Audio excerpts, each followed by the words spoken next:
Classic car racing is undergoing a bit of a change these days. While the focus remains on classic cars of Europe, both Japanese and American cars are fronting up on the starting grid. Tonight, mobile sport hits the racing track at Pukekohe, while the music tracks from a new album by Flying Nun Records, paying tribute to one of the legends of Kiwi motorsport, Bruce McLaren.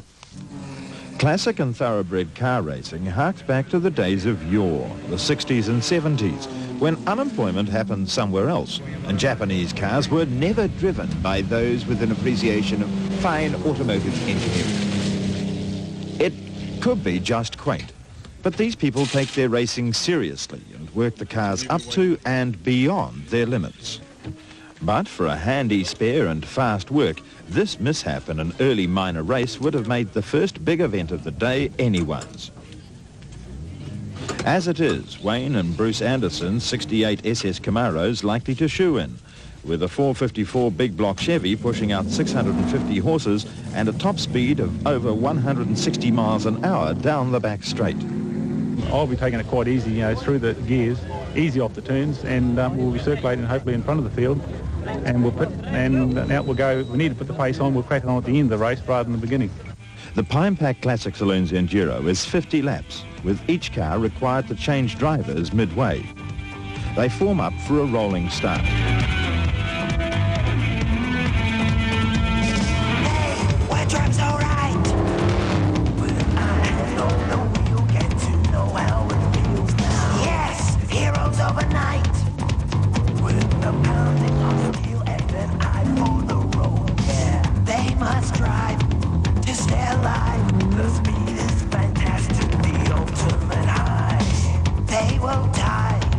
Stay on top with the smashing and crashing and grinding of steel, yo. They search for speed, your eyes on the road, and your bottom of the seat. No way to stop them now, stay in the lead. Your eyes on the road, and your butt in the seat, yeah. This is probably the time that you've got to be patient. The nerves get on edge here just waiting for a drive.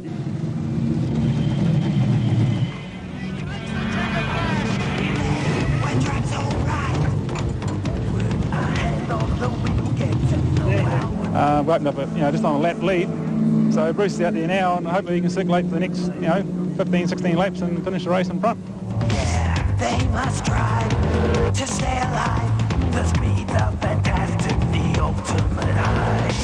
They will die to stay on top with the smashing and crashing and landing of steel, yo. Bruce Anderson won the Pinepac Classic Saloons with little trouble. But then this is classic car racing, and everyone wins, in their own way.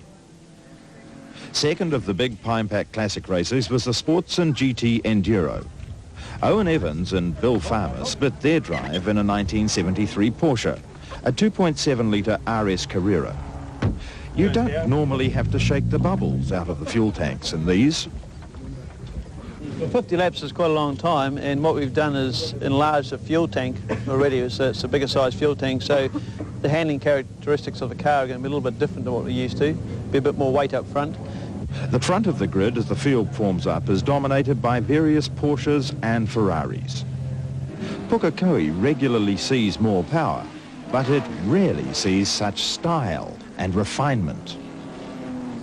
Down at the back, John Holloway pilots a stately Jowett Jupiter, to be driven later by former New Zealand sports car champion Gary Pedersen. It's like anything. Once you get going, you do one lap, you want to go faster. You see the time, you want to go faster. And again, I guess it's like that with everybody, whether in a Ferrari or Porsche or a Mini, really. Well, that's how it is with me.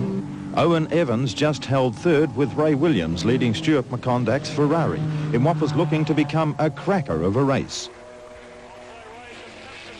In an attempt to burn off the field, Ray Williams kicked in the afterburner. Barbecued Porsche, anyone? One of the little oil pipes that feeds oil to the turbo looks as though it's fractured, and just pumped a lot of oil out onto the red hot turbocharger, so that caught fire. In the confusion, Owen Evans grabbed the front.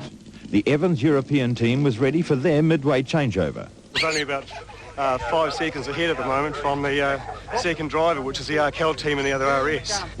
The extra fuel was about to pay off, and the handling was getting back to normal.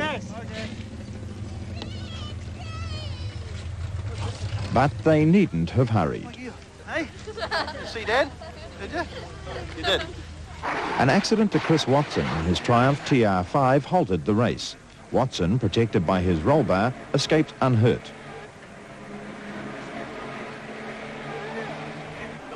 The race was restarted with the second drivers.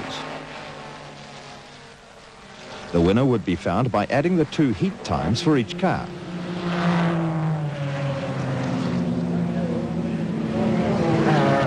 Second heat line honours went to the Ross Calgar Glen Rosser Triumph TR8. While the gentlemen and ladies awaited the final results, Owen Evans learned that his team had been excluded for a racing infringement. In the spirit of classics and thoroughbreds, he was still there to applaud the winners.